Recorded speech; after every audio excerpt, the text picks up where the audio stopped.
नमस्कार। आज हमारे सामने कुछ दस्तावेज हैं। ये हिंदू फोर्स नाम के एक संगठन के बारे में है। इनमें संगठन के लक्ष्य क्या हैं, उसकी बनावट कैसी है और क्या विचारधारा है, इसका विवरण दिया गया है। तो चलिए इस डीप डाइव में इसे समझने की कोशिश करते हैं।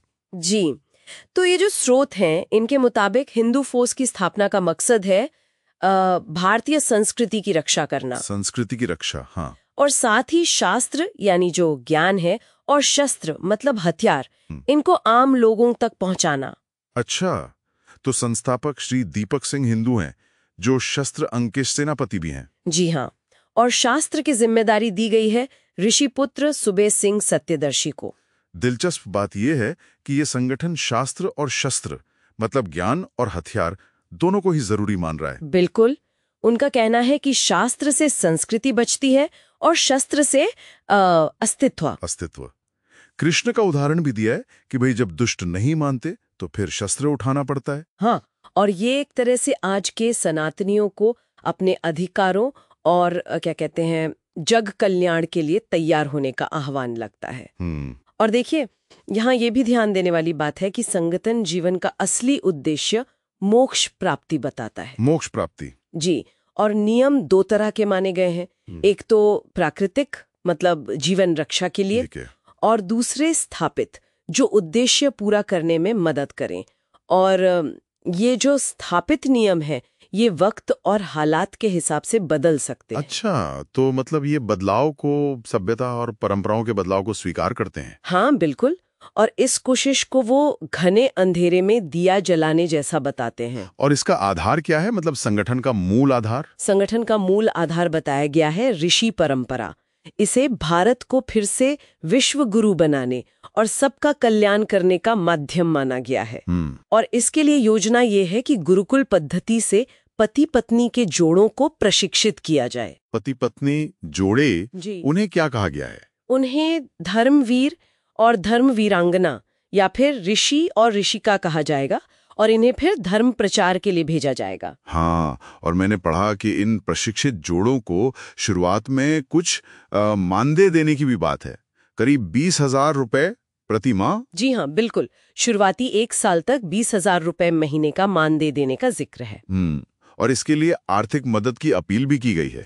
तो इन ऋषि ऋषिकाओं के लिए काम क्या होगा, मतलब जमीनी स्तर पर? हाँ, उनके लिए काफी विस्तृत कार्य योजना दी गई है। जैसे अपने कुल क्षेत्र में, मतलब जो उनका इलाका होगा, वहां लोगों की शारीरिक, मानसिक, आर्थिक स्थिति सुधारना। अच्छा, यज्ञ करवाना, आध्यात्मिक सभाएं करना, यहाँ तक कि स्थानीय वेब पेज बनाना। वेब पेज भी? जी, रोजगार केंद्र खोलना, खेलकूद की सुविधाएं देना, किसानों और व्यापारियों की मदद करना, एक सहायक बैंक जैसी कोई चीज। सहायक बैंक? हाँ, और गर्भवती महिलाओं के लिए अभिमन्यु उपचार नाम का कोई कार्यक्रम है। फिर नशा, दहेज जैसी सामाजिक बुराइयों को मिटाना, प्रतिभा खोजना, मतलब काफी कुछ है। ये तो बहुत ही व्यापक योजना लग रही है। और संगठन का ढांचा कैसा होगा, मतलब स्थानीय स्तर से ऊपर तक? हाँ, एक ढांचा भी बताया गया है। शुरुआत स्थानीय स्तर से होगी, फिर ब्लॉक, तहसील, जिला और फिर संसदीय क्षेत्र स्तर पर लोकतांत्रिक तरीके से समितियां बनेंगी। लोकतांत्रिक तरीके से? जी, और अंततः ये समितियां सरकार के साथ मिलकर आध्यात्मिक उत्थान के लिए काम करेंगी, ऐसा कहा गया है। और एक मजबूत संचार नेटवर्क बनाने का भी जिक्र है। दावा है कि 15 मिनट में 10,000 लोगों तक सूचना पहुंचाई जा सकेगी। 15 मिनट में 10,000 लोग, ये तो काफी तेज नेटवर्क हुआ। अच्छा, दस्तावेजों में सनातन धर्म के इतिहास या बाकी धर्मों के बारे में भी कुछ कहा गया है? हाँ, कहा गया है। सनातन हिंदू धर्म को सबसे प्राचीन बताते हुए बाकी धर्म कब आए उसका एक टाइमलाइन दिया गया है। अच्छा, और एक दावा ये भी है कि भारतीय संस्कृति ने मनुष्य बनाए, जबकि दूसरे ग्रंथों ने उनके अनुसार खास मजहबी पहचाने बनाई। और सनातनियों की संख्या घटने के क्या कारण बताएं?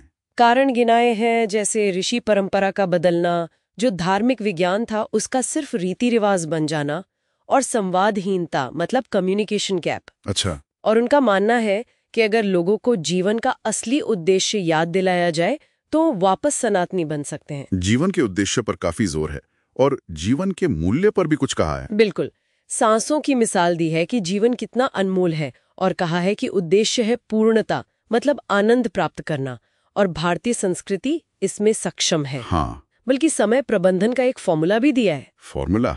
कैसा फॉर्मूला? हाँ, कि 8 घंटे आजीविका के लिए, 8 घंटे आराम, 5 घंटे 20 मिनट सामाजिक और पारिवारिक संबंधों के लिए और बचे हुए 2 घंटे 40 मिनट आध्यात्मिक प्रगति के लिए। वाह वाह, पूरा टाइम मैनेजमेंट।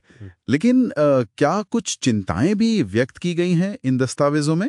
जी हाँ, आखिर में कुछ चिंताएं भी हैं। पाकिस्तान, बांग्लादेश, कश्मीर में हिंदुओं की घटती संख्या का जिक्र है और भविष्य के खतरों से आगाह किया गया है। और फिर से वही बात आती है, हिंदू हित के लिए शस्त्र और शास्त्र दोनों की जरूरत पर बल दिया गया है। और वो सवाल भी है कि 100 करोड़ हिंदुओं के लिए एक राष्ट्र क्यों नहीं? जी, ये सवाल भी उठाया गया है। हालांकि ये भी साफ किया गया है कि संगठन संविधान और प्रशासन का सम्मान करता है। तो ये था इन दस्तावेजों का सार। हिंदू फोर्स का लक्ष्य, उसकी विचारधारा और कार्यप्रणाली सब काफी विस्तृत है। हाँ, काफी डिटेल्ड है। अब सोचने वाली बात यह है कि ये जो शास्त्र और शस्त्र का संतुलन है, इसे असल में मतलब जमीन पर कैसे उतारा जाएगा। सही कहा। खासकर स्थानीय स्तर पर इतनी सारी योजनाएं लागू करने में चुनौतियां क्या होंगी, ये एक अहम सवाल है जो इसे पढ़कर मन में आता है।